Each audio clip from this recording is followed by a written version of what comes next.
¿Qué tal? Muy buenas tardes, bienvenidos y bienvenidas al taller Retorno Seguro a Clases. Vamos a ver, antes que nada, si se me escucha bien, si me escuchan por ahí bien, entonces para todos los que estén conectados aquí en este momento, escriban en el chat si me pueden escuchar bien para poder corroborar. Por ahí me ponen manita arriba, si se escucha bien. Voy a invitar a que escriban en el chat para poder leerlos y así también comenzar a interactuar, ¿ok? Está perfecto, me ponen que sí.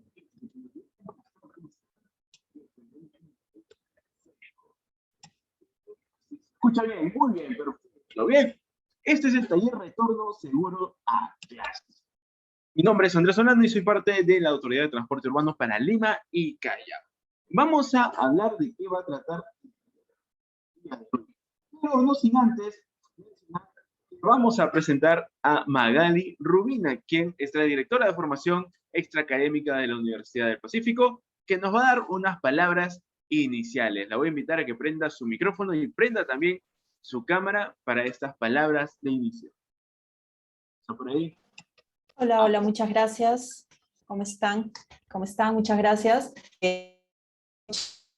Chicas, bienvenidos a esta charla, a este taller, que sé que va a ser muy provechoso para ustedes. Lo hemos ubicado dentro de las actividades de la semana de bienvenida, ¿sí? Precisamente porque creemos que es información que va a colaborar para lo que hemos denominado el buen retorno de nuestros estudiantes a las aulas, ¿no? Al campus de la universidad. Parte de ese buen retorno va a ser el volvernos a acostumbrar al traslado de nuestras casas a la universidad, de nuestros centros de trabajo, en algunos casos a la universidad, volver al transporte público, volver un poco a los tiempos que esto nos puede tomar. Y creo que les van a compartir información muy importante para que estos traslados sean lo mejor posible, para ver otras alternativas que podemos tener también para movilizarnos hacia la universidad, y beneficios que creemos que como estudiantes es muy importante que todos ustedes tengan presentes, ¿no? Muchas veces perdemos beneficios simplemente por desconocimiento de los mismos, ¿no? Así que en verdad los invito, les agradezco a todos los que están conectados y los invito a aprovechar al máximo este tiempo que van a tener de taller y hacer todas las preguntas que consideren necesarias para realmente hacer esta una experiencia provechosa. Bienvenidos al semestre 2022-1, bienvenidos de regreso a la universidad, y los dejo entonces con el equipo de ATU para el desarrollo del taller. Muchas gracias. Y muchas gracias. Gracias. Magali. Vamos ahora sí a este taller.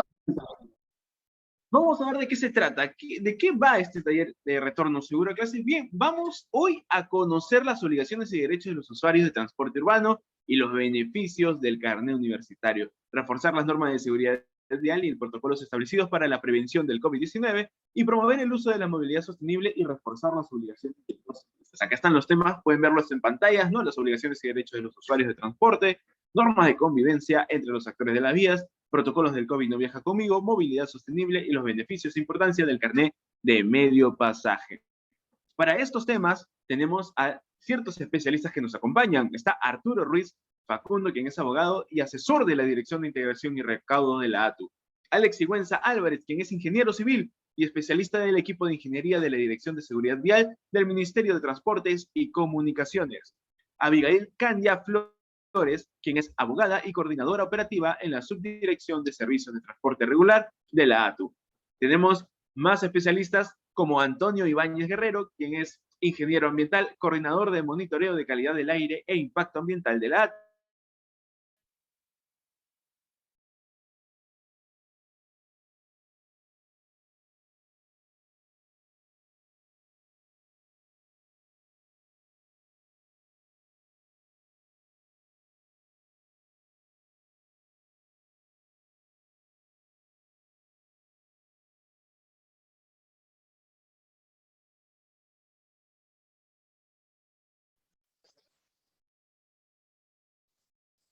Hola, hemos tenido algunos inconvenientes técnicos y también nos acompaña, como bien mencionaba Andrés, Milagros Huertas, economista y especialista de carnet de la Unidad de Documentación e Información Universitaria de la SUNED.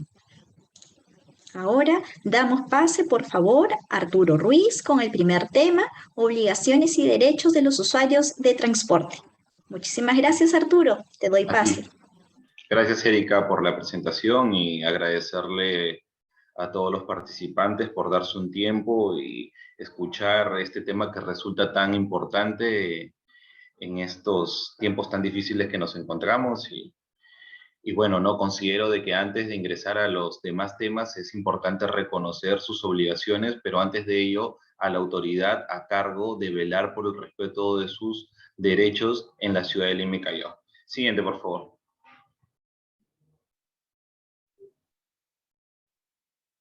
Bueno, como les comentaba, primero hay que introducirnos en lo que es el transporte y el tránsito, y para ello tener en cuenta que, sí, que son dos conceptos totalmente diferentes.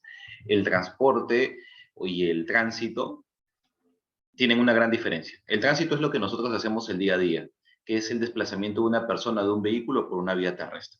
Y el servicio de transporte refiere ya a una actividad económica realizada ya sea por una persona natural o jurídica que cuenta con una autorización por parte de la autoridad competente con el fin de satisfacer el traslado por vía terrestre de personas o de mercancías, ¿no? Evidentemente existe el pago por el servicio. Siguiente, por favor. Habiendo entendido estos dos conceptos que son básicos para el desarrollo y el entendimiento de esta exposición, necesitamos también reconocer cuáles son las autoridades que de acuerdo a ley y a las diversas normas que rigen el transporte y tránsito se reconocen en el Perú. El Ministerio de Transportes es el ente nacional encargado de la rectoría, los gobiernos regionales en la jurisdicción de las regiones y las municipalidades provinciales en cada una de las provincias. Siguiente. De acuerdo a la Ley General de Transporte y Tránsito Terrestre, que es la Ley 27.181, la Policía Nacional del Perú es la encargada de brindar el apoyo para el cumplimiento de las diversas disposiciones dadas por el Ministerio y las demás entidades, mientras que, de acuerdo a la misma ley, Indecopi es la encargada de verificar la calidad del servicio que se brinda. En la jurisdicción de Lima y Callao, la autoridad competente es la ATU, de acuerdo a su ley de creación, que es la Ley 30.900. Siguiente, por favor. Bueno, habiendo reconocido las autoridades competentes, es necesario saber cuál es su desenvolvimiento en cada una de las jurisdicciones. El MTC, evidentemente, dicta las políticas que rigen a nivel nacional en todo el territorio, ¿no? Y tiene un brazo fiscalizador que es la SUTRAN. En las regiones son los gobiernos regionales, mientras que a nivel provincial, en nuestro caso en Lima y Callao, es la ATU. Siguiente. La Autoridad de Transporte Urbano. ¿Por qué se crea esta autoridad? ¿Con qué finalidad? Es la respuesta por parte del Ejecutivo a una problemática de más de 20, 30 años que no pudieron llegar a un acuerdo o una solución la municipalidad tanto de Lima como de Callao. Entonces, esto generaba muchos problemas y teníamos que empoderar este servicio porque es un servicio público, como bien lo reconoce ahora la ley, razón por la cual se crea esta entidad que tiene como finalidad principal asegurar primero, la debida implementación del sistema integrado de transporte para satisfacer las necesidades de viaje de ustedes, ¿no? Pero de una manera eficiente, sostenible, accesible, segura y ambientalmente limpia y de amplia cobertura. La ATU no es un ente político, resulta ser un ente técnico especializado que está adscrito al Ministerio de Transportes y Comunicaciones, pero goza de una autonomía en la cual tiene que encontrar de manera técnica la respuesta o la solución a los usuarios, a los servicios que acercamos a ustedes. Siguiente, por favor. Habiendo entendido a la ATU como una autoridad competente, nosotros tenemos que saber cuáles son los servicios que ellos regulan, cuáles son los servicios que ponen a disposición de ustedes. Bueno, existen dos grupos grandes. Uno es el servicio de transporte especial y otro es el servicio de transporte regular. ¿Cuáles son los especiales? En principio son aquellos que lo van a poder distinguir porque no cuentan con una ruta, una frecuencia, un itinerario. ¿Cuáles son ellos? El servicio de transporte turístico, trabajadores, estudiante y taxi. Mientras que en el servicio de transporte regular tiene esa otra connotación, ¿no? Ustedes siempre lo van a ver por una ruta determinada, tienen una frecuencia, cada cierto tiempo salen.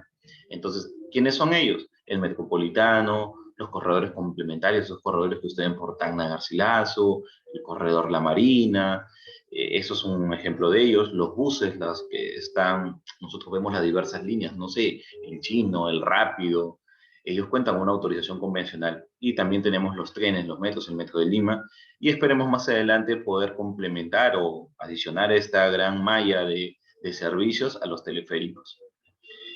¿Por qué se crea la ATU? ¿No? Nosotros tenemos una independencia funcional, buscamos promover la inversión a través de la participación del privado a fin de lograr de manera eficiente la integración del sistema en favor de los usuarios, ¿no?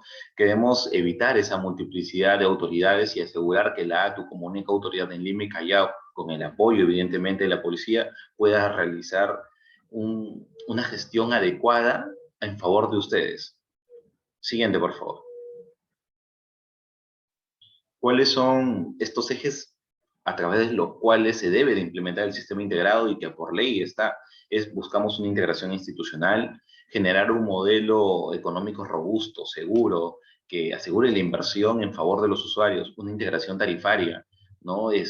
Tener un único carnet, un único medio de pago que de una otra manera permita hacer uso en todos los servicios que les he mencionado de servicio de transporte regular, ¿no? Para que con ese se puedan realizar los diversos pagos. Una integración operativa, ¿no? Gestionar, que es lo importante, ¿no? En estos tiempos la gestión es tener una visión totalmente distinta, ¿no? Gestionar los diversos servicios, horarios, salidas, paradas, tiempos, hacer flujos de demanda, una integración sociourbana, ¿no? Jamás olvidarnos de la visión ciudad y el tema de la movilidad sostenible, que ahora resulta ser muy importante y lo hemos visto de manera muy utilitaria en este tema de pandemia. Siguiente, por favor.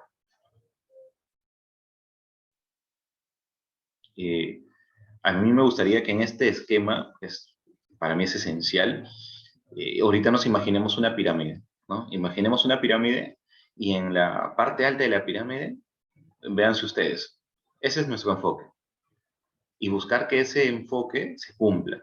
Y también buscar la accesibilidad al servicio. Nosotros, evidentemente, buscamos priorizar la macrotransportación. ¿Y ello qué implica? Buses grandes, ¿no? Uso adecuado de la infraestructura. Pero para ello nosotros hacemos una regulación, un modelo técnico, no político, participativo, donde podamos acoger las opiniones de los operadores y tener una visión de realidad y no solamente el tema del papel. Adicionalmente a ello, nosotros buscamos la formalización y consolidación de las empresas de transportes. Somos conscientes de que la norma nos dice que debemos llegar a un modelo de concesión, que ese modelo es el adecuado, es el modelo que se espera para poder realizar un control efectivo del cumplimiento de la autorización que se les brinda y poder garantizar lo que nosotros queremos, que es que exista un traslado correcto de personas y de usuarios de un punto de origen a un punto de destino, pero cumpliendo con todas las condiciones de seguridad y de calidad. Evidentemente, para llegar a este modelo de concesión, tiene que haber un régimen transitorio. Para poder llegar a esta concesión, tenemos que velar también por nuestros operadores, pero ir concientizándolos a cuál es el camino para llegar a la concesión y que el fin supremo son los usuarios, pero en la cual también vamos a respetar sus derechos que ellos tienen. Siguiente.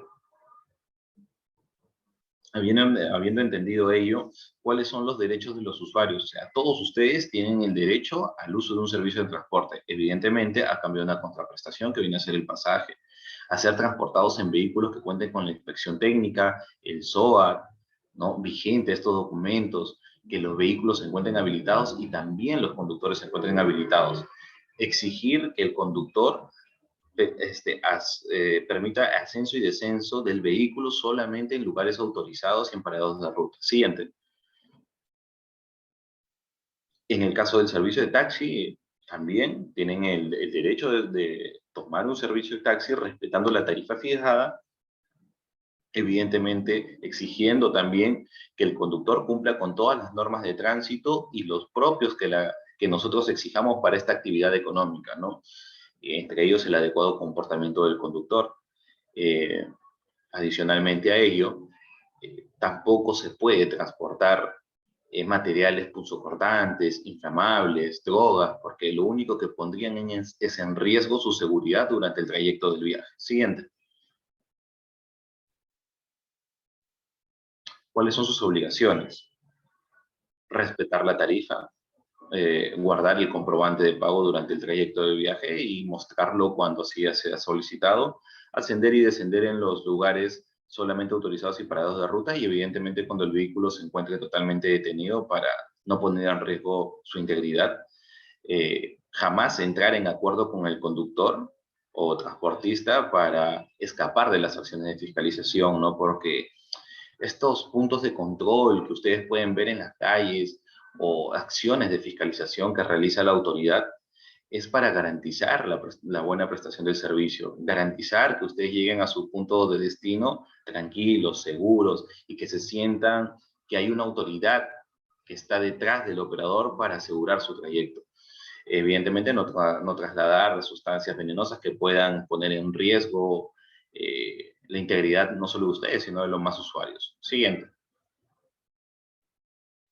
Bueno, agradecerles por haberme tomado atención. En las siguientes diapositivas o presentaciones van a escuchar temas muy interesantes, pero considero que siempre es esencial conocer el marco general, ¿no? Y el marco general es saber por qué la Autoridad de Transporte Urbano, conocer cuál es su finalidad y cuál es el beneficio, qué es lo que buscamos. Y lo que buscamos es asegurar que sus trayectos sean seguros. Bueno, eso sería todo. Muchas gracias. Los dejo con el siguiente expositor. Gracias, Arturo. Para ahí me confirma si se escucha bien las cosas de Sí, la ok. conexión de su momento. Vamos ahora con el tema número 2. Vamos con normas de convivencia entre los actores de las vías con Alex Sigüenza. ¿Cómo estás? Buenas tardes, Alex. Adelante. Gracias, gracias Andrés. Se me escucha, ¿no? Sí, se te escucha bien, se te escucha bien. Perfecto. Bien. Buenas tardes con todos y todas. Es un gusto estar aquí con la Universidad del Pacífico y agradezco también a la ATU por esta invitación. Yo les voy a hablar sobre normas de convivencia entre actores de la vía desde un contexto de seguridad vial, lo que es el área a la que pertenezco, y también viendo algunas cosas que vemos en esta dirección del MTC. Pues bien, hablemos un poco de el contexto mundial de la seguridad vial. Y debemos saber que nos encontramos en el segundo decenio de acción para la seguridad vial al 2030, declarado por la ONU.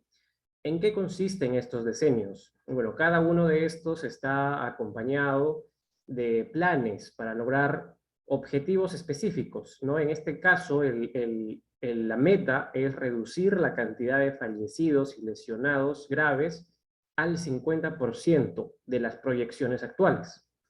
¿Y cómo se hace todo este proceso? Pues primero se determinan algunas medidas idóneas, ¿no? En transporte o en entornos urbanos, mediante diversas herramientas como disposiciones legales, gestión de velocidades, etc. Y finalmente se busca, ¿no?, la coordinación entre distintos niveles de gobierno, la participación de la sociedad civil, de la empresa privada, para llegar a este objetivo. Siguiente, por favor. Otros conceptos que debemos tener en cuenta son los de visión cero y el enfoque del sistema seguro. Visión cero es una filosofía de trabajo en seguridad vial que tiene origen en Suecia, y esta plantea una reducción de fallecidos y lesionados graves a un valor de cero o a un valor mínimo. Obviamente esto es un caso ideal, ¿no? Pero si el objetivo es muy alto, pues los resultados también van a ser altos. Y de forma complementaria a esta política, se tiene el enfoque del sistema seguro, cuya premisa nos dice que los seres humanos cometemos errores, ¿no? Pero que estos errores, si ocurren en la vía pública, no deberían costarnos la vida. El sistema debería ser capaz de perdonarnos la vida si llegamos a cometer errores al transitar, al manejar, al hacer uso en general de la vía. Este enfoque tiene 4 aspectos que son vehículos seguros, vías seguras, velocidades seguras y usuarios de la vía seguros. Sobre estos 4 aspectos podemos tomar acciones, podemos hacer planes, entonces son 4 aspectos fundamentales de este trabajo. Y este taller justamente abordamos este cuarto aspecto de capacitaciones en diversos temas referidos a la movilidad. Siguiente, por favor. Aquí tenemos algunos datos estadísticos, ¿no? Pero antes de entrar en ellos, hablemos también de datos globales, ¿no? Y sabemos, por ejemplo, que fallecen diariamente 3.500 personas en siniestros viales, ¿no? Esto es como si al día 10 aviones comerciales se estrellasen.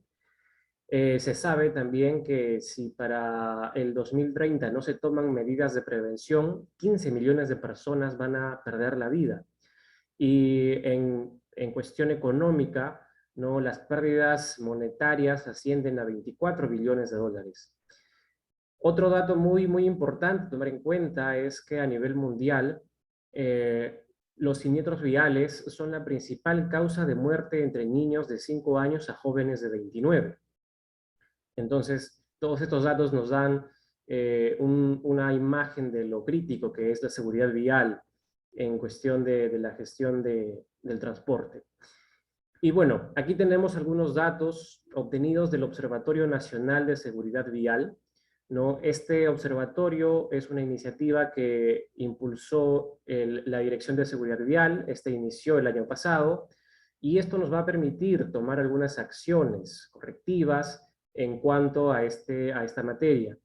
Y bueno, los números nos indican que en el caso de conductores de vehículos, pues poco más de la tercera parte de fallecidos, un 36% de enero a noviembre, que son los datos disponibles, están entre las edades de 16 a 30 años, ¿no? Entonces, también es un dato para tomar en cuenta. Siguiente, por favor. Y en el caso de los peatones, casi un 15% del total de fallecidos están entre las edades de 16 a 30 años, que han sido atropellados por vehículos mayores como automóviles, camionetas, buses, todo tipo de vehículo. Bueno, entonces estos datos lo que nos arroja son números importantes, tanto si somos peatones como si somos conductores. Y esto nos va a permitir también tomar algunas medidas, como la que vamos a tomar más adelante, el programa de entornos universitarios seguros. Siguiente, por favor. Bien, entonces es muy importante convivir en armonía entre los diversos usuarios de la vía, en donde, como mencionaban anteriormente, no solamente tenemos derechos, sino que también tenemos obligaciones, ¿no? Y debemos siempre tener en cuenta que una sola persona en un solo viaje puede ser parte de distintos modos de transporte. Uno puede ser peatón, puede ser conductor, puede ser ciclista, puede ir en scooter, puede también ir en silla de ruedas, ¿no? Y en cada una de estas fases debemos conocer derechos y obligaciones. Siguiente, por favor. Y bueno, es por eso que es muy importante que nos planteemos cambios de paradigmas para reemplazar actitudes individualistas por otras actitudes más solidarias, más responsables en la vía.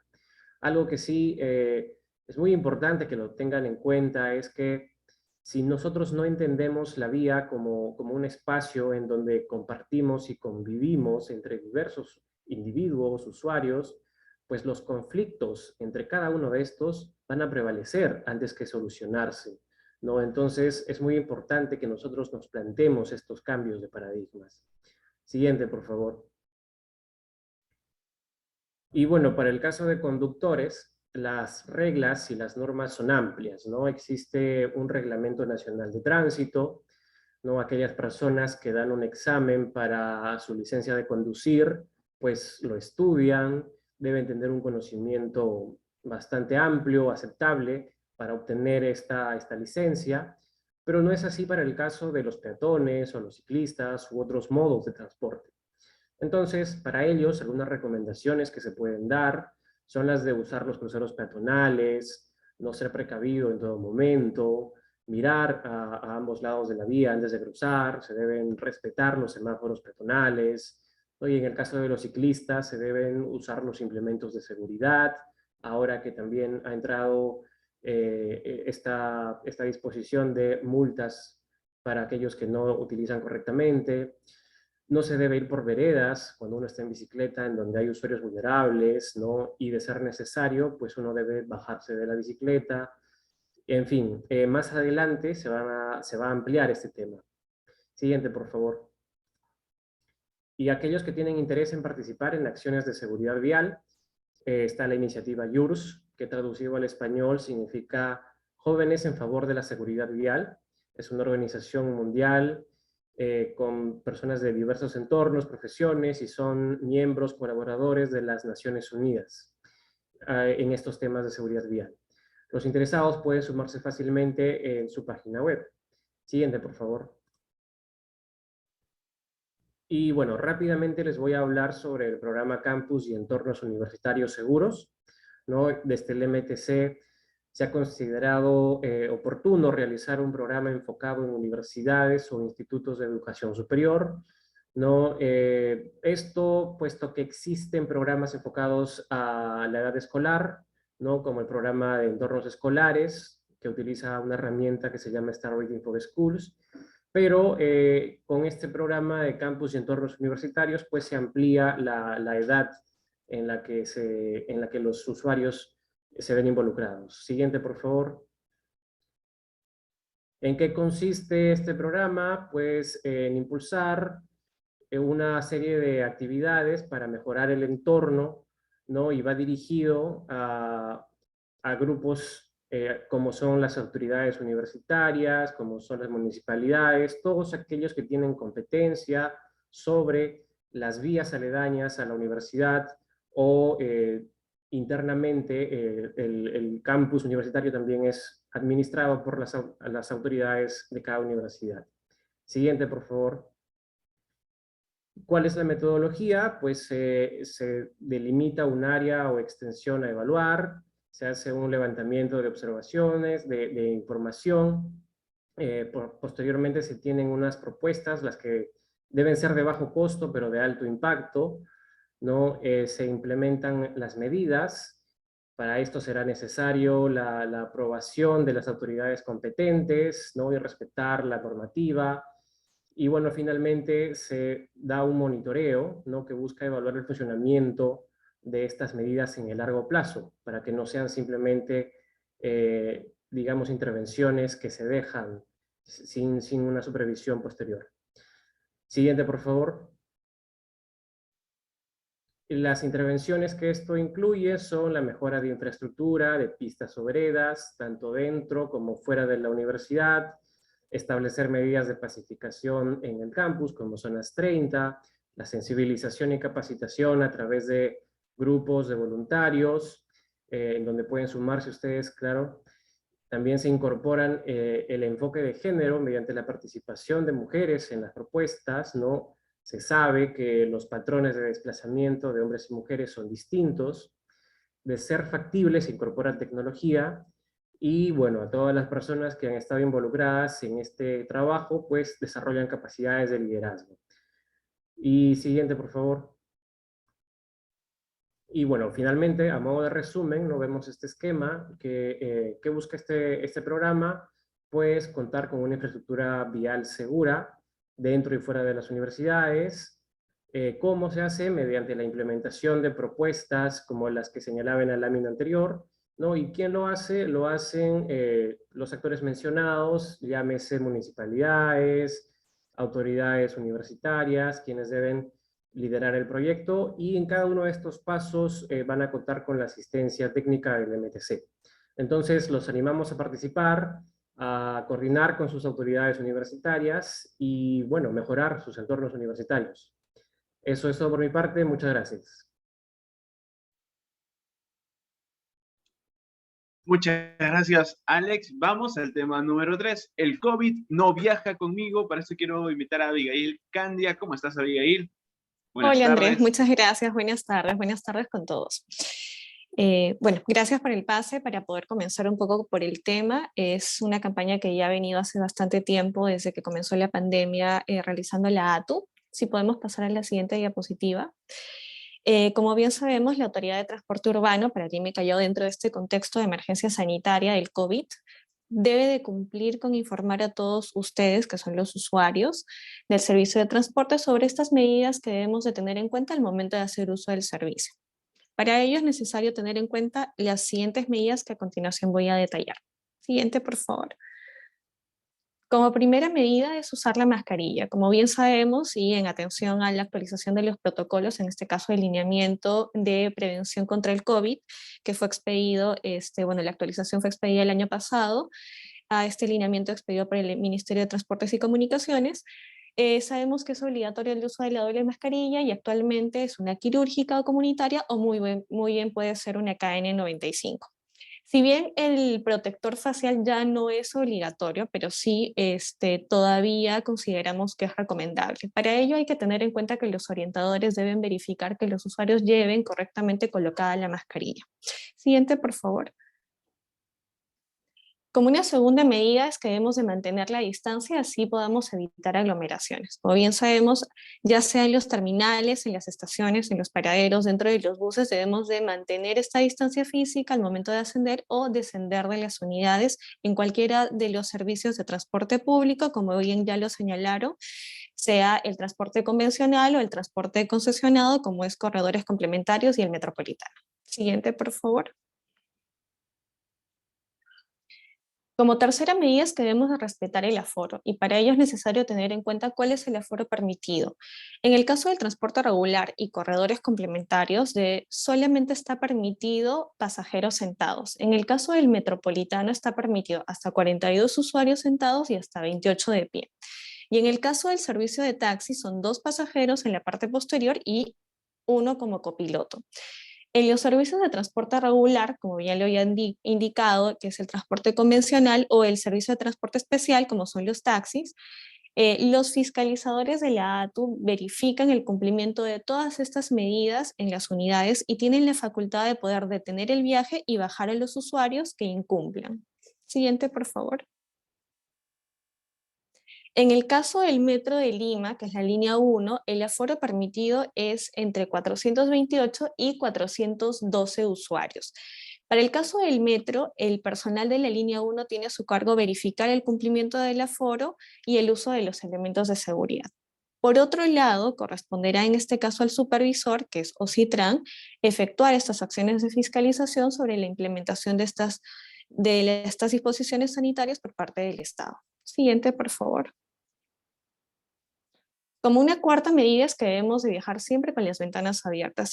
Se ha señalado que la propagación del COVID se realiza en lugares cerrados y con muy poca ventilación. Por eso es importante que nosotros como usuarios instemos a los operadores de transporte o ya sea los conductores o cobradores dentro de las unidades a que aperturen las ventanas para que haya una mejor circulación al momento de hacer uso del servicio. En el caso, por ejemplo, de los corredores complementarios, se ha llegado a implementar lo que son los topes a las ventanas para que los usuarios no puedan manipularlas. Siguiente, por favor. Como quinta recomendación, debemos evitar ingerir alimentos o bebidas dentro ya sea del transporte convencional o concesionado o en las unidades de taxi. Siguiente, por favor. Como sexta recomendación, debemos evitar hablar, si hablamos por celular, debemos evitar quitarnos la mascarilla para así evitar contagiar a otras personas. Siguiente, por favor. Y como una séptima medida, que esto es más como el usuario que previene al momento de hacer uso del servicio de transporte público, podemos realizar la recarga previamente al uso del servicio, ya sea en cualquiera de los establecimientos autorizados, como pueden ser tiendas, bodegas, farmacias, mini markets, entre otros. Para ello podemos escanear el código QR y encontrar el lugar más cercano, ¿no? Esto evitará que tengamos aglomeraciones, ya sea en las estaciones del metropolitano o en los puntos de recarga a lo largo de cada uno de los paraderos de los corredores complementarios. Siguiente, por favor. Como una octava medida, creo que es la más importante, es que debemos de ir por nuestra tercera dosis, quienes todavía no tenemos la tercera dosis, ir con nuestra tercera dosis a efecto de que podamos estar mucho más protegidos contra una posible contagio del COVID-19. Siguiente, por favor. Y para poder englobar todas estas medidas, vamos a ver el siguiente video. Las medidas de bioseguridad en el transporte público han cambiado. Pero el COVID no se ha ido. Por eso en el transporte público no podemos bajar la guardia. No bajemos la guardia. No bajes la guardia. Es importante mantener la distancia física en los paraderos. Es obligatorio usar doble mascarilla sí. O una KN95. El uso del protector facial no es obligatorio, pero sí recomendable. Las unidades deben mantener siempre las ventanas abiertas. Desinféctate las manos constantemente con alcohol líquido o en gel. Recuerda, un descuido y todo podría ser como antes.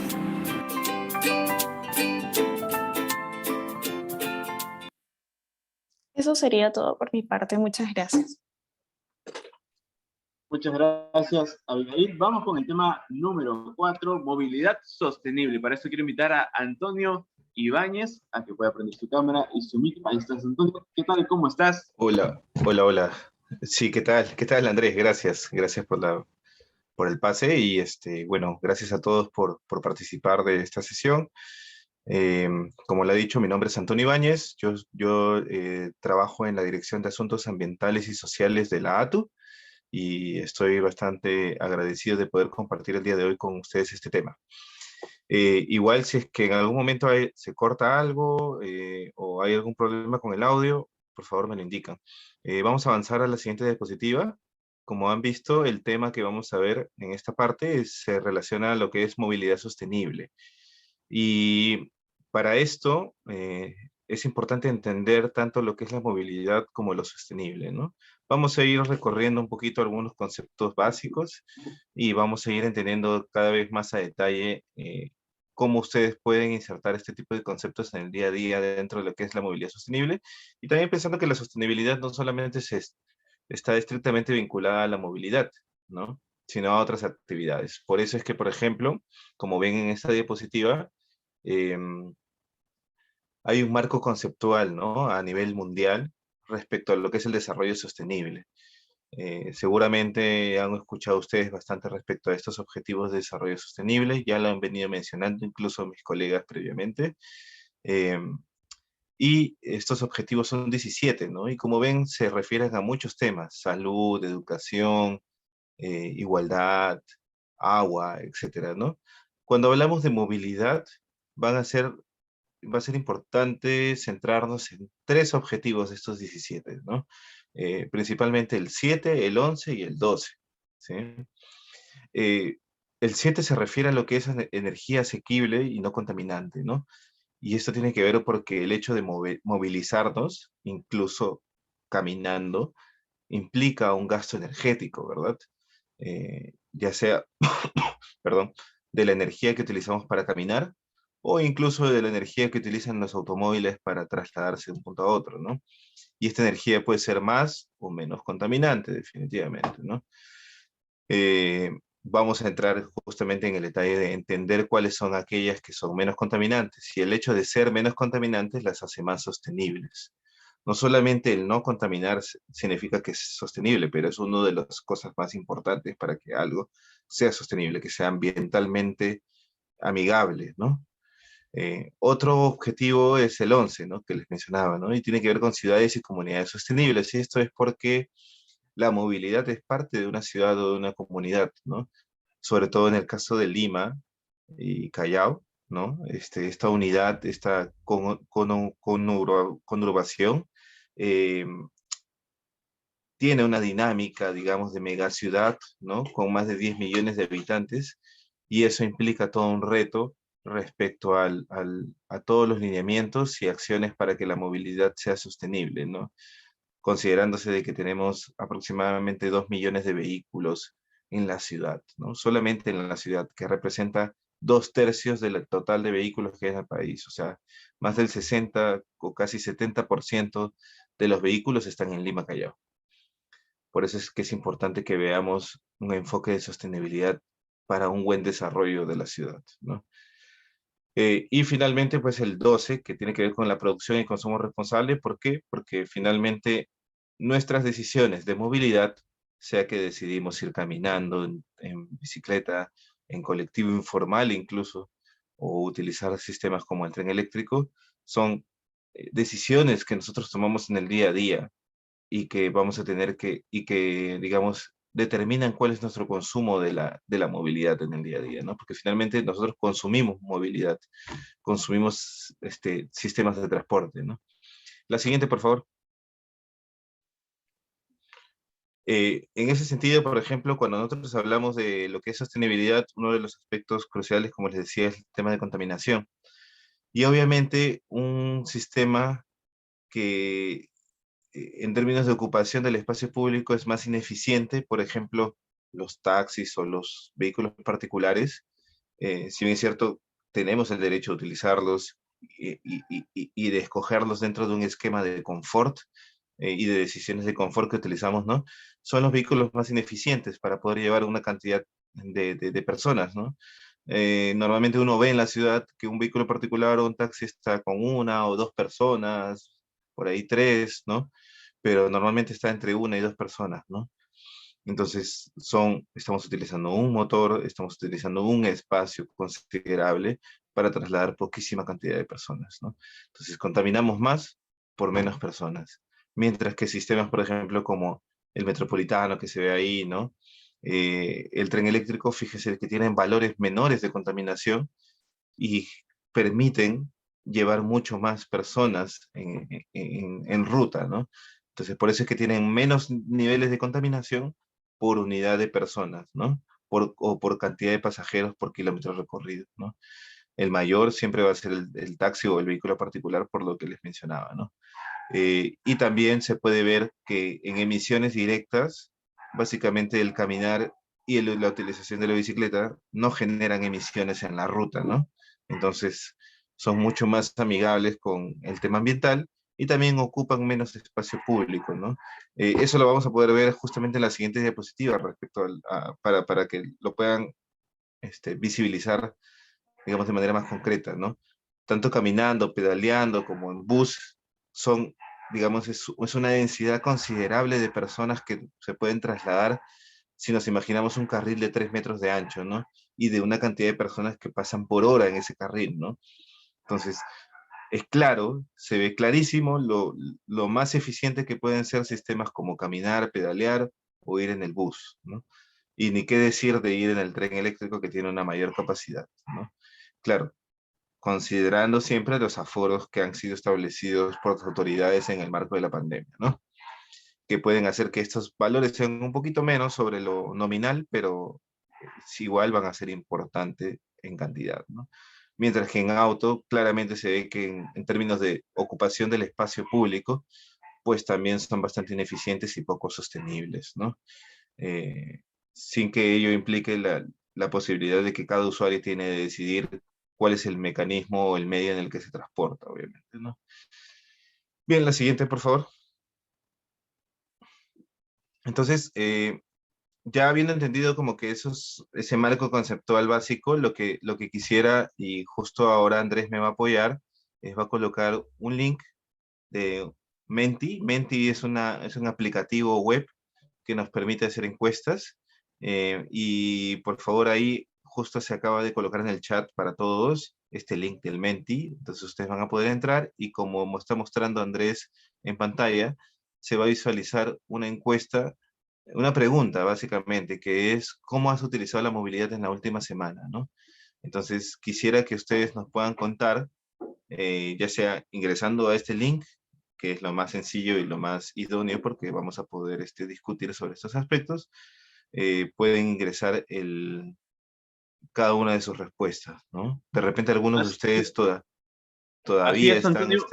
Sí, quería adelante. mencionar que somos varias personas acá conectadas, así que los invitamos a poder responder esta pregunta, que ¿cómo has utilizado la movilidad en la última semana? Recuerden que también esto está siendo transmitido, así que nos ayudaría mucho en que podamos interactuar y entrar al link para poder ir respondiendo esta pregunta. Exactamente, Andrés, gracias, muchas gracias. Y bueno, como les decía, bueno, puede suceder que ustedes no hayan utilizado un vehículo de transporte en esta semana y también lo pueden comentar, ¿no? De repente todavía están como están en parte introductoria del ciclo, ¿no? Entonces, de repente todavía están por virtual y poco a poco van a ir yendo hacia lo presencial, ¿no? Ahí, por ejemplo, ya nos están contando un poquito, ¿no? Que se han transportado en corredor y en taxi, ¿no? Es una respuesta bastante interesante porque no solamente nos cuenta que se ha transportado, sino que sabe diferenciar, ¿no? Los distintos sistemas de transporte, ¿no? Por ahí nos cuentan también que no solamente ha sido de repente la utilización de un sistema, sino ha sido con un propósito, ¿no? Para ir a visitar a su familia, ¿no? Otros nos comentan que el jueves va a utilizar algún medio de transporte, o sea, va a utilizar la movilidad de acuerdo a su concepto, y otros nos dicen que no saben o no lo han utilizado, ¿no? Entonces, bueno, por ahí también nos cuentan un detalle, ¿no? Interesante, ¿no? Que dice, me movilicé con bus y fue incómodo porque las mañanas siempre están súper llenos, como si no estuviésemos en pandemia, ¿no? Sí, este tema, bueno, como ustedes saben, ya, digamos, las necesidades de movilidad han venido incrementándose a raíz de que, por ejemplo, la virtualidad se ha ido reduciéndose, ¿no? La necesidad de movilizarse de un punto a otro, ¿no? Sin embargo, algo que nosotros resaltamos bastante es que a pesar de que algunos no sepan si han utilizado la movilidad o, o precisamente definen que no han utilizado la movilidad en la semana, siempre tenemos que pensar que hay recursos que se movilizan para poder hacer que nuestro día a día sea adecuado, ¿no? Por ejemplo, muchos de ustedes de repente el año pasado estuvieron en estudios remotos, ¿no? Y no tenían que ir de un lugar a otro, pero el solo hecho de que tenían que estar en estudios remotos implicaba que había un grupo de personas que tenían que estar al tanto y al pendiente de que el servidor de la universidad funcione, ¿no? De que los usuarios estén creados, de que los materiales se brinden, ¿no? Asimismo, ustedes tenían que consumir sus alimentos en su casa, pero los alimentos no llegan por obra de magia, ¿no? Entonces, eso implicaba que hay recursos que se deben movilizar a favor de las labores que nosotros realizamos, incluso en el sentido remoto, ¿no? Eso es porque la movilidad es imposible de sacarla de nuestro día a día, ¿no? El solo hecho de pedir un Rappi significa que estamos considerando una movilidad que va a ser a combustión, ¿no? Probablemente a gasolina, una motocicleta que va a generar emisiones, ¿no? Vamos volviendo a la diapositiva. Gracias, Andrés. Y entonces, las decisiones que nosotros tomamos, por ejemplo, sería distinto que se movilice un recurso a través de un delivery. Por ejemplo, hay deliveries el día de hoy que utilizan motocicletas eléctricas, ¿no? Entonces, las decisiones que nosotros tomamos precisamente hacen que nuestro consumo sea o no sea responsable, ¿no? Entonces, eso es un poco lo que me permite a mí explicar lo que es la movilidad y cómo se va insertando en este esquema de sostenibilidad o de no sostenibilidad, ¿no? Ya para entrar más en detalle en sostenibilidad, siempre es importante recordar que lo sostenible se basa en tres aspectos fundamentales, ¿sí? Lo social, lo económico y lo ambiental, o también llamado medioambiental como ven en pantalla, ¿sí? Claro, ustedes han visto al comienzo 17 objetivos de desarrollo sostenible. Esos 17 están diferenciados, están enfocados a actividades propias y a sectores propios, ¿no? Pero esos 17 también respetan el hecho de que toda actividad sostenible, toda acción sostenible de la sociedad tiene que considerar estos tres puntos básicos, ¿no? O también podemos llamarlo el triángulo de la sostenibilidad, ¿no? Es decir, por ejemplo, ahí vemos dos claras situaciones, ¿no? A la derecha, por ejemplo, el colega que produce café orgánico, seguramente para exportación, y en la izquierda una actividad minera, ¿no? Una actividad minera formal en este caso, que también tiene que ser sostenible desde el punto de vista de los principios de las leyes peruanas, ¿no? Y lo establecido por la materia normativa peruana, ¿no? Entonces, por ejemplo, el colega que produce café orgánico definitivamente va a buscar respetar las normas ambientales y va a buscar preservar la calidad del ambiente en el que él se desenvuelve, pero él va a invertir en ello, también balanceando el flujo de caja o la ganancia que él puede lograr en el tiempo, ¿no? Si es que él no recibe una retribución económica justa, si no recibe una ganancia, ¿no? esa actividad tampoco va a ser sostenible en el tiempo, ¿no? Finalmente, él va a tener que dejar de invertir en el tema ambiental, y si no le retribuye económicamente, también va a tener que dejar de invertir propiamente en el negocio, ¿no? Entonces, finalizando la posibilidad de la generación de la actividad económica, en este caso, ¿no? Igual la minería también, quienes invierten en este negocio, lo que buscan es obviamente generar ganancias para ellos también, ¿no? Pero al mismo tiempo tienen que retribuir y tienen que generar beneficios como actividad en la sociedad, ya sea a través de de la generación de impuestos, ¿no? Del pago de impuestos. Por eso es que hay toda una serie de regulaciones y que busca que se evite la evasión de impuestos precisamente, tanto a nivel de MIPES como de grandes empresas en el caso de minería, ¿no? Y por supuesto la generación de empleo, ¿no? Muchas veces este tipo de proyectos, sobre todo los de gran minería, que están vinculados a compromisos de generación de empleo en las sociedades o en las comunidades en el ámbito geográfico, que están en el ámbito geográfico donde se desenvuelve, ¿no? Y obviamente a educar a estas personas para los fines que puedan desarrollarse tanto a nivel de la empresa como a nivel de los objetivos de las comunidades, ¿no? Y obviamente el tema ambiental tiene que ser respetado, ¿no? Porque vamos a verlo en la siguiente diapositiva, por favor, ¿no? Que gráficamente es bastante clara, ¿no? Por ejemplo, en el lado izquierdo es una actividad minera también, pero en este caso es informal, ¿no? Y en este caso hay una retribución económica, sí, para los bolsillos de quienes están generando esta actividad ilegal, informal, y que finalmente genera un daño en la sociedad y en el ambiente, ¿no? Pero ellos están recibiendo una retribución económica, obviamente, ¿no? Están recibiendo una ganancia, ¿no? Lamentablemente no es una actividad sostenible porque uno, como se puede ver claramente, están dañando el ambiente y eso genera que digamos, la tierra ya no pueda seguir produciendo absolutamente nada y no se puedan seguir llevando a cabo actividades socioeconómicas en el lugar de aquí a un futuro, ¿no? Con altos niveles de contaminación de mercurio probablemente, ¿no? Y que hacen insostenible y pueden terminar dañando a las personas, pasando desde del ámbito ambiental al ámbito social, ¿no? Donde las personas van a verse dañadas en sus actividades, no van a poder desarrollar sus actividades socioeconómicas de manera normal, ya sea porque están contaminados y porque están dañados en su salud, ¿no? O porque incluso proliferan actividades, digamos, de corte ilegal, ¿no?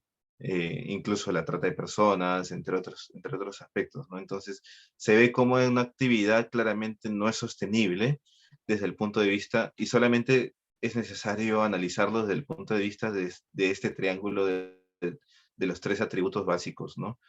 Que genere beneficios en la sociedad, que genere beneficios económicos para quienes invierten y para quienes son los stakeholders del proyecto, ¿no? O de la actividad, y que respete y preserve el ambiente en el que se desenvuelve, ¿no? Esos son los tres aspectos básicos. La movilidad, por supuesto, también tiene que respetar eso, ¿no? Entonces, pasamos a la siguiente diapositiva, por favor. Y vamos a ver justamente algunos ejemplos de movilidad sostenible. Por supuesto, esto no quiere decir que la movilidad sostenible ya esté 100% implementada en nuestro país y en nuestras ciudades. Nos queda una brecha muy importante en la cual ATU y otras autoridades estamos buscando impulsar con mayor empuje todo este tema de movilidad sostenible, pero también necesitamos que los usuarios, y en este caso, por ejemplo, ustedes que son usuarios de los sistemas de transporte, para poder llegar a sus lugares de estudio, ¿no? Siempre tengan claro la importancia que tiene entender cuáles son los ejemplos de la movilidad sostenible en la ciudad, ¿no?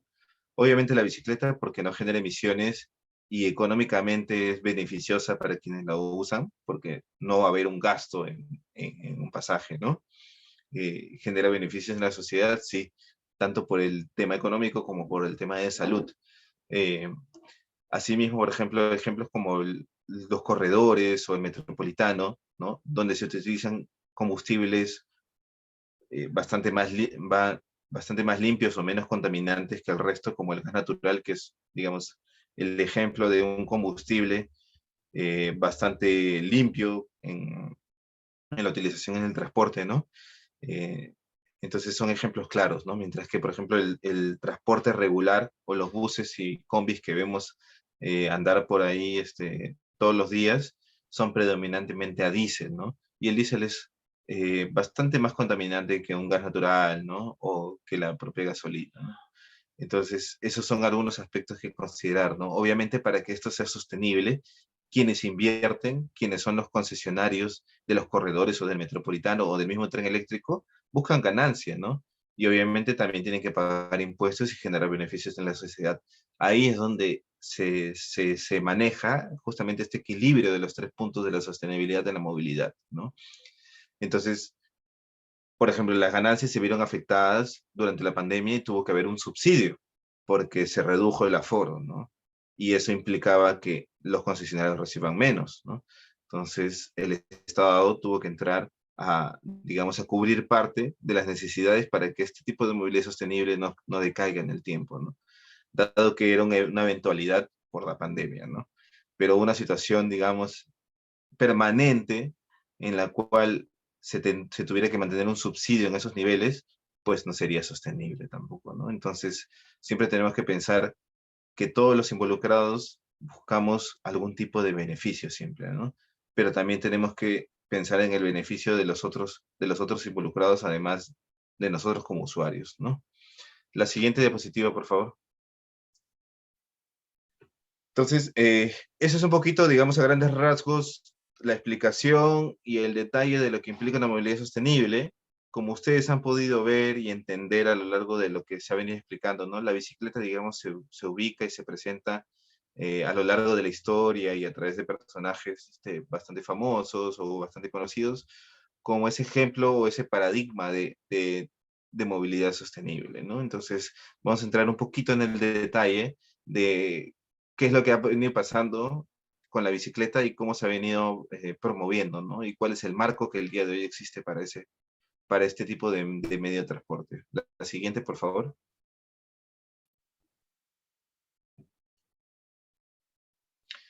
Vamos a pasar este pequeño video primero sobre los beneficios, ¿no? Considerando de que los beneficios son importantes en el triángulo de la sostenibilidad. Adelante, por favor.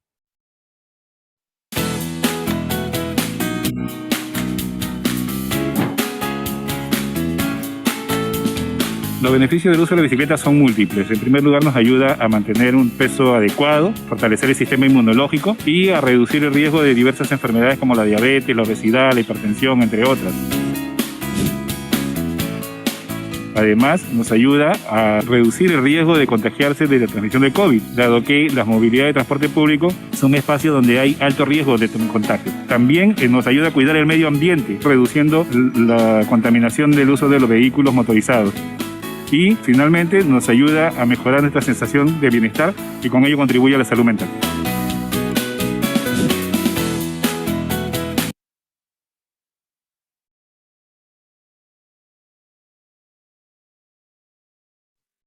Gracias, decía, y como ven en el video y asimismo resumido en la diapositiva, ¿no?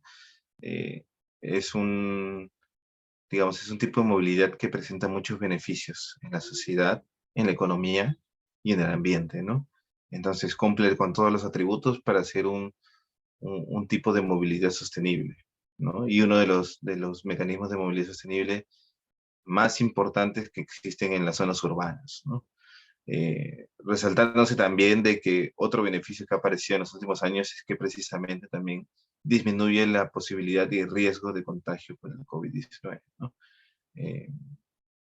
Entonces, bueno, pasamos a la siguiente, ¿no? Por favor.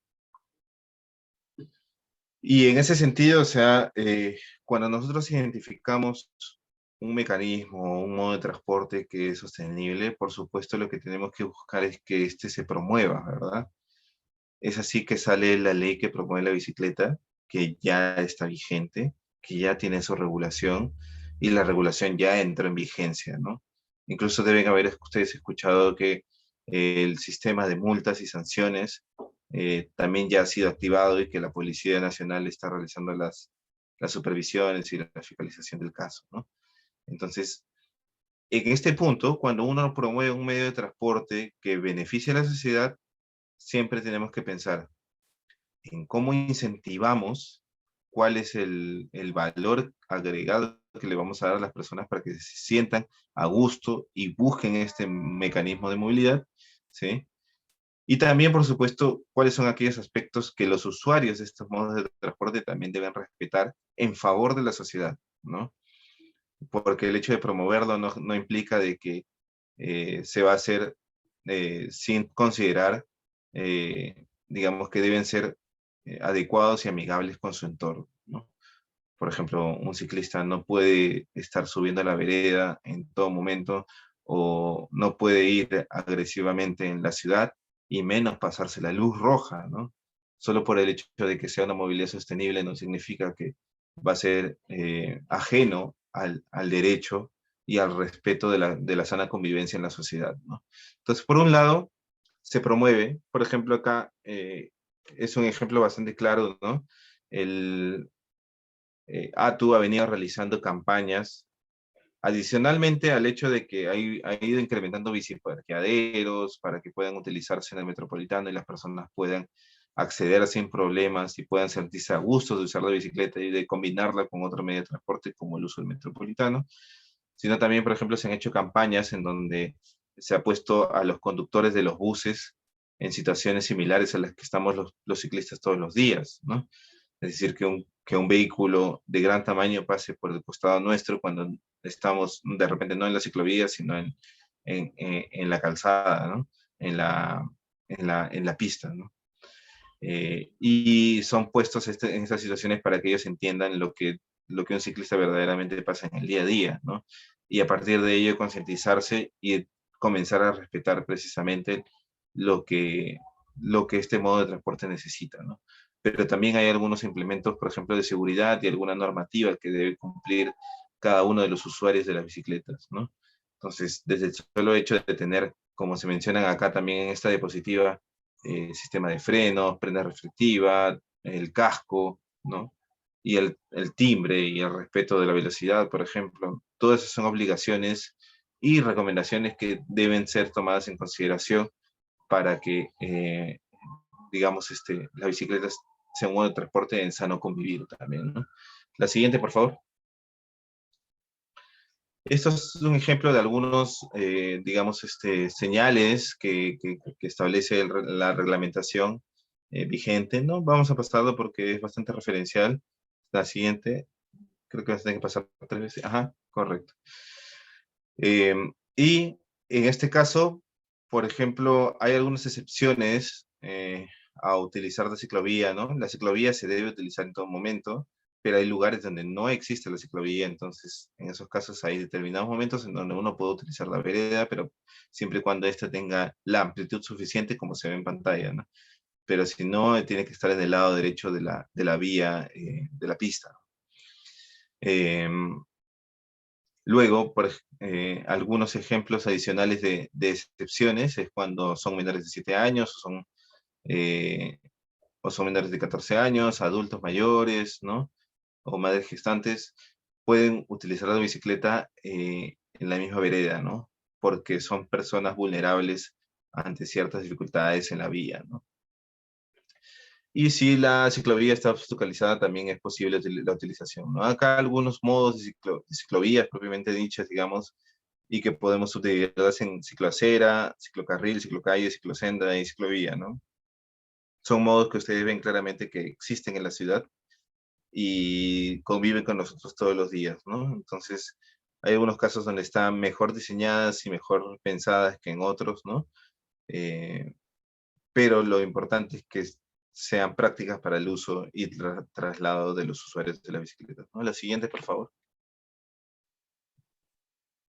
En ese sentido, también como elementos de promoción, en el caso de centros laborales, el marco normativo considera flexibilidad en el horario de ingreso, obviamente, el otorgamiento de días o horas libres remuneradas por una cantidad N de uso de la bicicleta para llegar a oficina, la flexibilización en las prendas de vestir, es decir, que las personas que utilizan bicicletas para llegar al trabajo van a poder tener un poquito más flexibles las opciones de prendas de vestir y, no, por ejemplo, no tendrían que venir en saco y corbata, ¿no? Dependiendo de las actividades que van a realizar también, ¿no?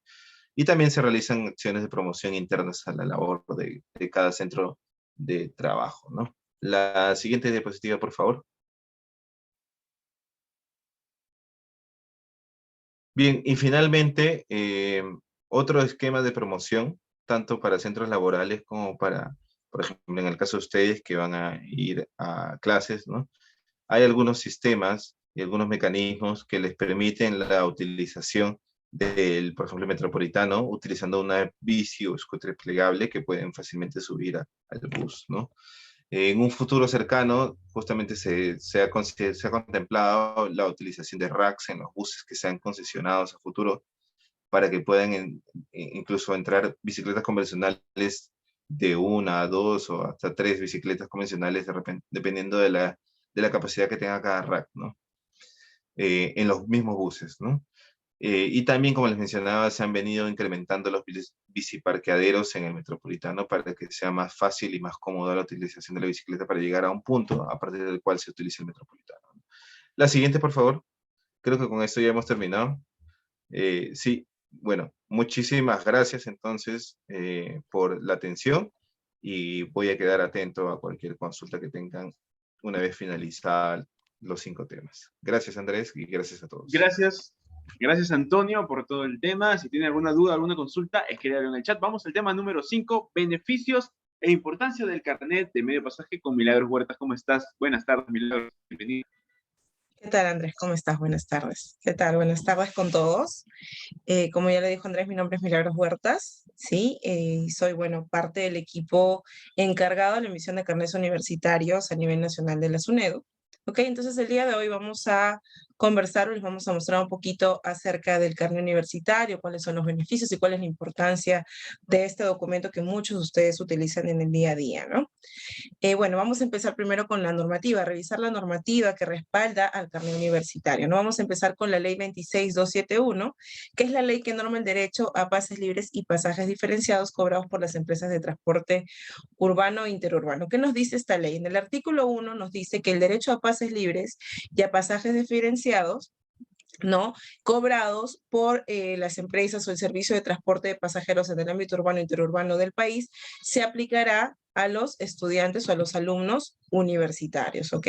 Luego en el artículo 6 también tenemos que nos muestra esta ley que toda unidad de transporte público debe exhibir la lista de tarifas vigentes. Eso quiere decir que las tarifas que a veces nosotros vemos, ¿no?, en las unidades de transporte, en las combis, en los micros, y vemos una tarifa de precios, en esa tarifa debe ser expuesta, ¿no? ¿Para qué? Para que los pasajeros o los usuarios de transporte puedan visualizar los precios establecidos de estos pasajes, de manera de que sepan de que el pasaje que están pagando es el correcto y es el real. Entonces, este tarifario debe ser vigente, debe de ser visible y debe de ser correcto, ¿no? Por otro lado, también lo voy a mencionar, esta misma ley establece en el artículo 4 que el pasaje universitario es válido o es aplicable en el horario de 5 de la mañana hasta las 12 de la medianoche, en días laborables. ¿Qué entendemos por días laborables? Entendemos de lunes a sábado, en ese horario que es el horario activo también para el transporte público, ¿no? De 5 a 12 de la noche.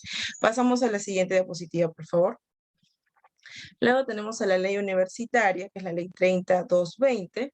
Esta ley, que muchos de ustedes de repente conocen ya, en el artículo 127, ¿qué se establece? Se establece que todos los alumnos universitarios gozan del pasaje universitario que consiste en el 50% del precio regular ofrecido al público en general. Es decir, que si el público, en un bus está cobrando el público en general 2 soles de pasaje, entonces al universitario les corresponde solamente pagar 1 sol. Si al público en general se le está cobrando 1 sol de pasaje, entonces al universitario le correspondería solamente pagar el 50%, que vendría a ser 50 céntimos. Entonces va a depender del precio regular ofrecido al público en general para definir cuánto es el pasaje que debe pagar un estudiante universitario, que siempre va a ser el 50%, ¿ok?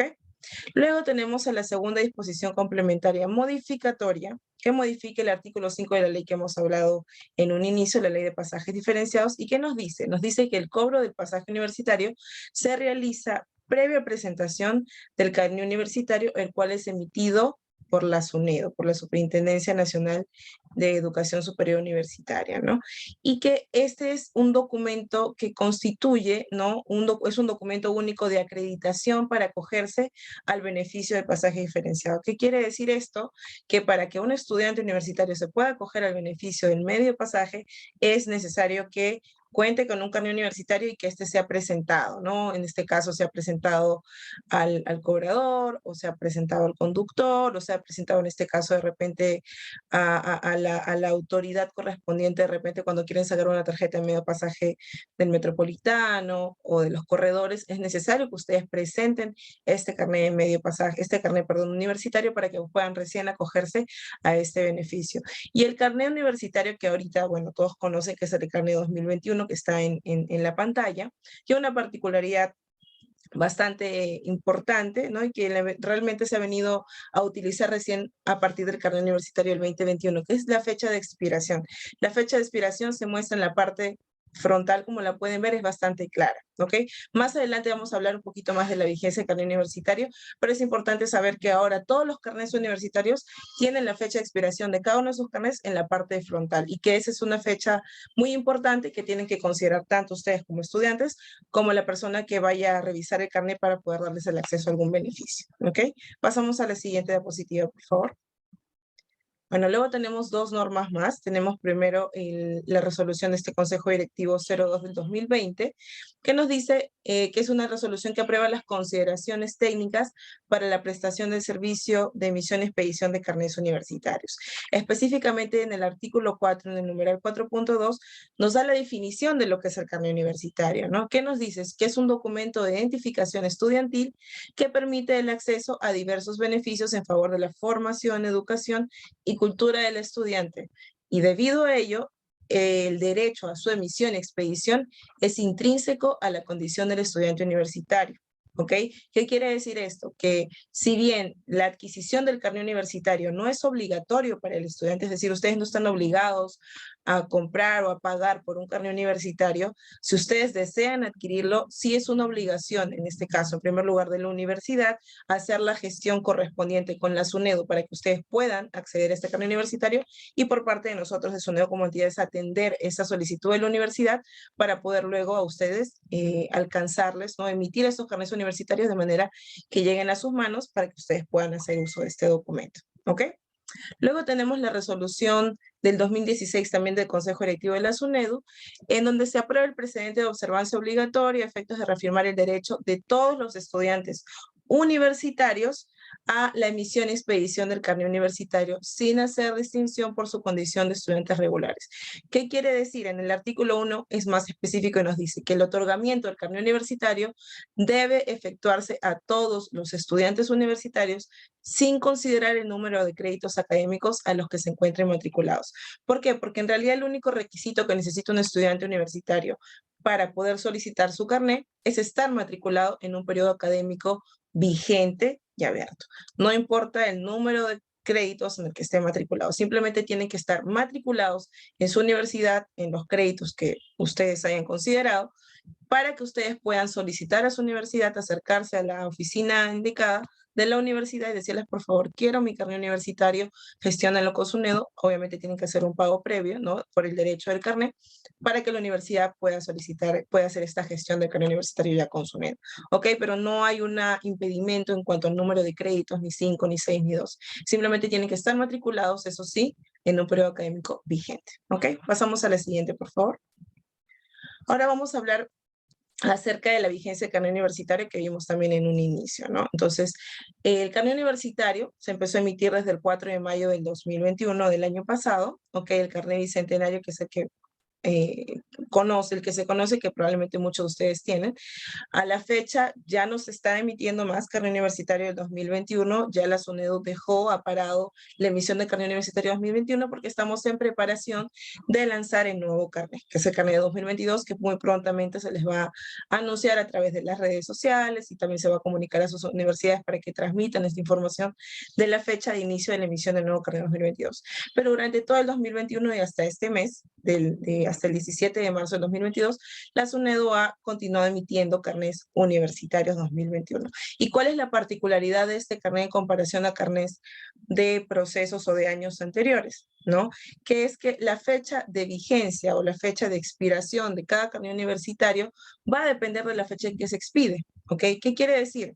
Que si yo, estudiante, pedí mi carnet del 2021, ¿no? Y me expidieron, la SUNEDU me expidió mi carnet en julio del 2021, quiere decir que ese carnet tiene una validez de 12 meses a partir de su fecha de expiración. Entonces, ese carnet va a ser válido hasta julio de este año, del 2022. Pero, por ejemplo, si yo soy de la Universidad del Pacífico y pedí mi carnet universitario, me lo expidieron en febrero del 2022, quiere decir que ese carnet va a tener una validez hasta febrero del 2023. ¿Por qué? Porque simplemente la fecha de vigencia va a depender de cuándo se me expide el carnet universitario y se va a contar un año desde la fecha en que se expide. ¿Ok? Entonces quiere decir que muchos de ustedes de repente, dependiendo de la fecha en que pidieron, solicitaron sus carnets y que esos carnets se les han expedido, van a tener una fecha de vigencia o de expiración de su carnet específica. Entonces lo único que debemos de considerar para saber cuándo vence nuestro carnet universitario es fijarnos en esa fecha de expiración que se puede visualizar en la parte frontal del carnet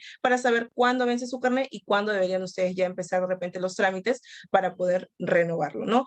Maneja una vigencia muy similar a la de documentos como el DNI o como el pasaporte, por ejemplo, ¿no? Ya no se maneja la vigencia antigua, ¿no? En donde a todos se nos vencía el carnet al mismo tiempo. Ya no es así. Solamente vale la fecha de expiración que se presenta en la parte frontal del carnet universitario. ¿Sí? Pasamos, por favor, a la siguiente diapositiva. Ahora vamos a hablar de los beneficios del carnet universitario.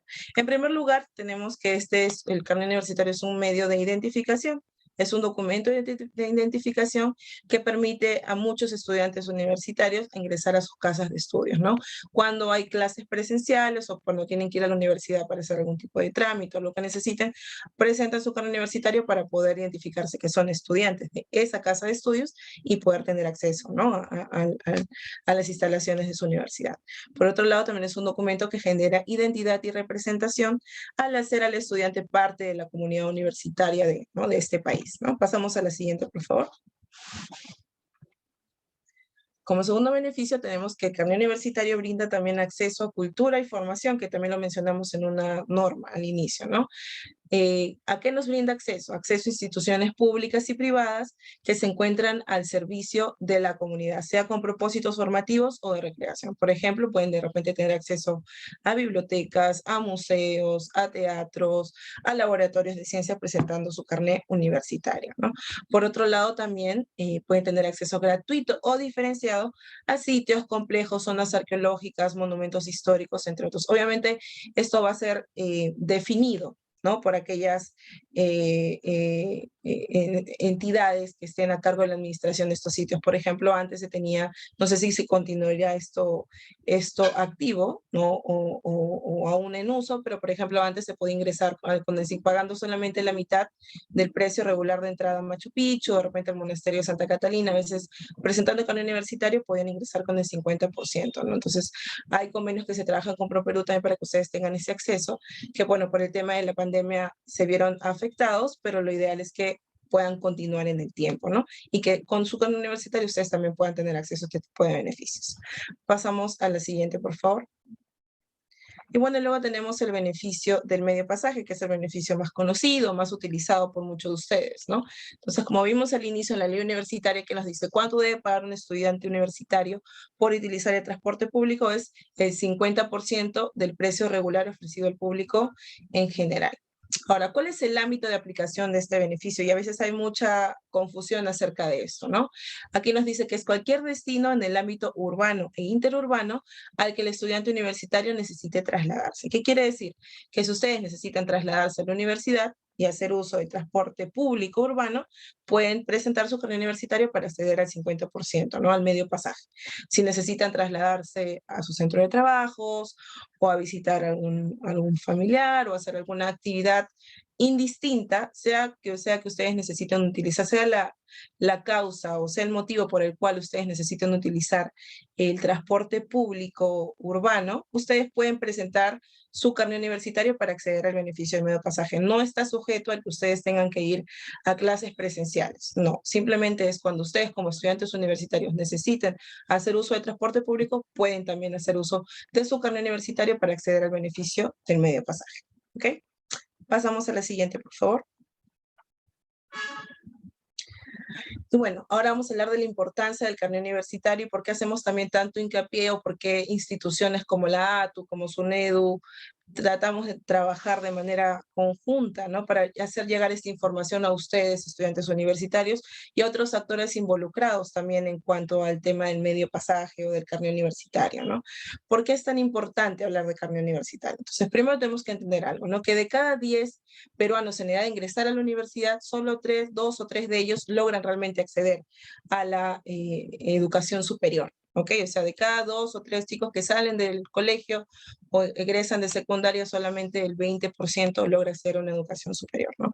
Por otro lado, también tenemos el tema de la coyuntura del COVID, que obligó a muchos estudiantes universitarios a trabajar y estudiar al mismo tiempo, ¿no? ¿Por qué? Porque surgieron en muchos casos surgieron necesidades económicas en los hogares y que los obligaron pues a compartir horas de estudio con horas de trabajo, ¿no? Entonces eso también ejerce una presión económica sobre un estudiante universitario, ¿no? Y como tercer punto tenemos que el factor principal de deserción o interrupción de estudios universitarios es la falta de ingresos. Entonces, muchos estudiantes universitarios a veces por la necesidad o por tener que cubrir otras necesidades económicas se ven a veces en la obligación de detener sus estudios por un tiempo, simplemente de abandonarlos, ¿no? Entonces, por ello, el objetivo del carnet universitario no solo surge como una necesidad para ahorrar en el pasaje, ¿no? Del trayecto de la casa hacia la universidad o de la universidad hacia el hogar, ¿no? Sino también como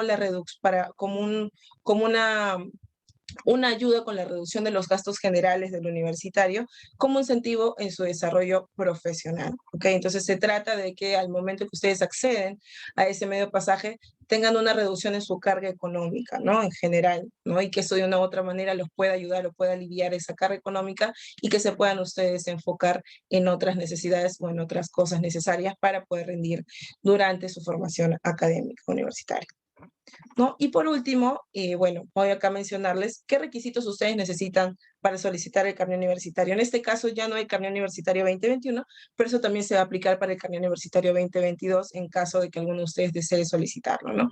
El primer requisito, como se los mencioné, es encontrarse matriculado en un periodo académico abierto y vigente, ¿ok? Ustedes tienen que estar matriculados, tienen que estar cursando, ¿no? Un ciclo académico para poder solicitar a su casa de estudios, a su universidad, el carnet universitario, ¿no?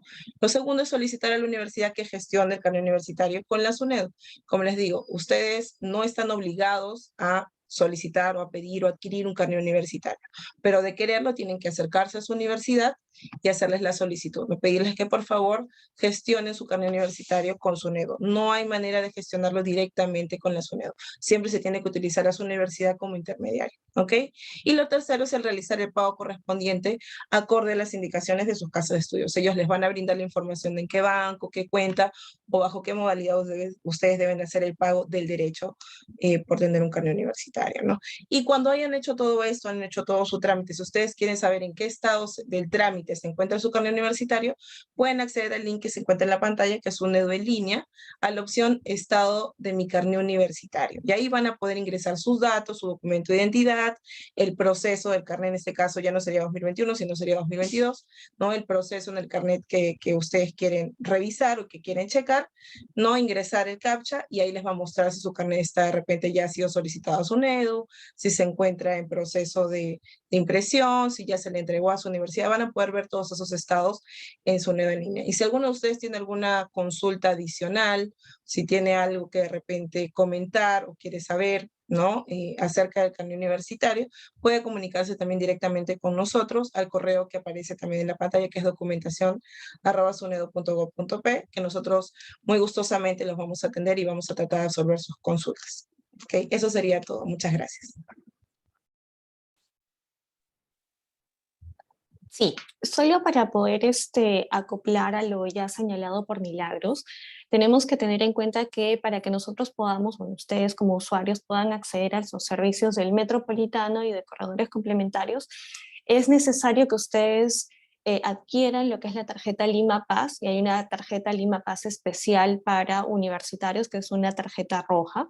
En este caso, ustedes pueden apersonarse a los centros de atención de tarjetas que tenemos en la estación Naranjal, en la estación Matelini o en la estación Central, por un costo de $4.50, y automáticamente y previo a ello presentar los requisitos que se establecen allí, ¿no? El DNI vigente, la tarjeta preferencial y el carnet del medio pasaje, que en este caso es el carnet universitario. Hacen el pago de este costo, que es de $4.50, y en caso de que, por ejemplo, ya la tengan y quieren actualizarla, eso es un trámite completamente gratuito. Recordar que con esta tarjeta pueden acceder a estos dos tipos de servicios, y en el caso sí de lo que es el transporte convencional, es necesario que ustedes necesariamente tengan que presentar su carnet universitario para que puedan acceder a este beneficio que es del medio pasaje. Eso sería todo. Muchas gracias.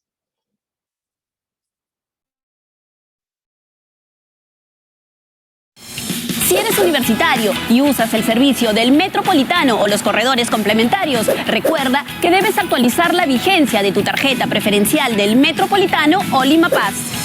Hoy en A Tu Servicio te explicamos cómo. Para hacerlo, acércate a nuestros centros de atención de tarjetas CAT de la estación Central o los terminales Naranjal y Matelini. Presenta tu documento nacional de identidad DNI, la tarjeta preferencial y tu carné universitario vigente. Así, actualizaremos tus datos personales en el chip de tu tarjeta y la nueva fecha de vencimiento. Recuerda que la vigencia de la tarjeta preferencial es la misma que la del carné universitario. Así que ya lo sabes, si deseas beneficiarte con la tarifa preferencial del medio pasaje en los buses del Metropolitano o los corredores complementarios, no te olvides de realizar este trámite. Nos vemos en una próxima edición de A Tu Servicio, un espacio creado para ti. No te olvides de seguirnos en nuestras redes sociales.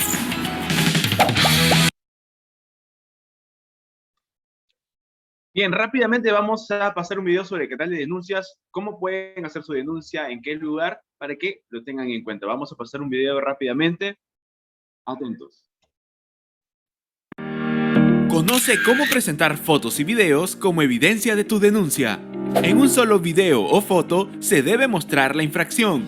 Si el conductor o cobrador es el infractor, debes grabarlos o fotografiarlos cometiendo la infracción.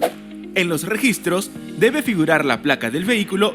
Solo con estas evidencias, la ATU dará inicio al procedimiento administrativo sancionador contra quienes resulten responsables. Y recuerda que las denuncias también pueden ser anónimas.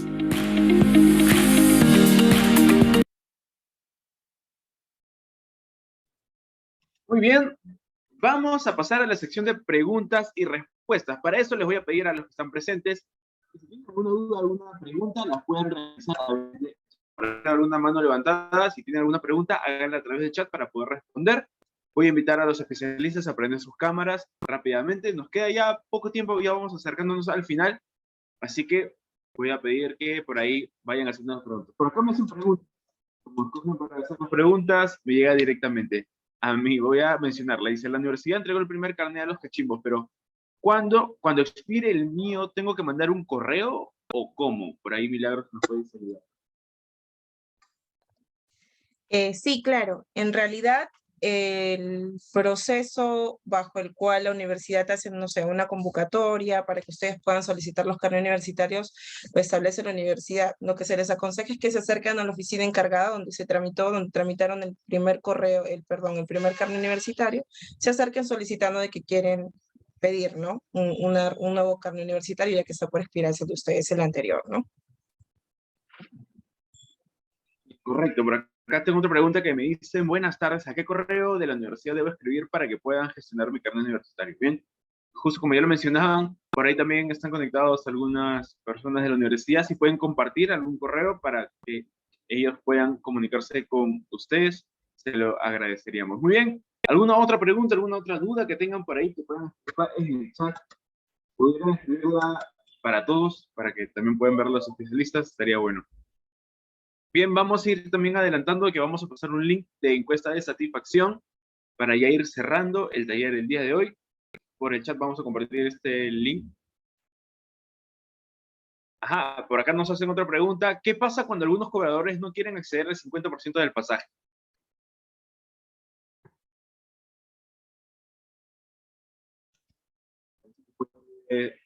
¿Ayudar a responder Milagros? Bueno, la norma establece, ¿no? Tanto la norma de pasaje diferenciado, la norma de pasajes diferenciados, tanto como la ley universitaria, establece, ¿no? Está normado por la ley que ustedes tengan derecho a acceder al medio pasaje universitario. En caso de que no se respete, ¿no? Esta norma, que puede pasar y que pasa, muchas veces nos ha pasado a todos, creo, cuando hemos estado en un momento por la universidad, lo que hay que hacer es pues reportarlo, ¿no? Reclamar, ¿no? Y ahí sí les pediría por favor su apoyo a ustedes, compañeros de la ATU, de repente que les brinden a los chicos qué canales, a través de qué canales pueden ellos denunciar y cómo deben de realizar esta denuncia, ¿no? Porque en ese caso sería la única salida, tratar de no entrar en altercados con ellos que los puedan a ustedes perjudicar, ¿no?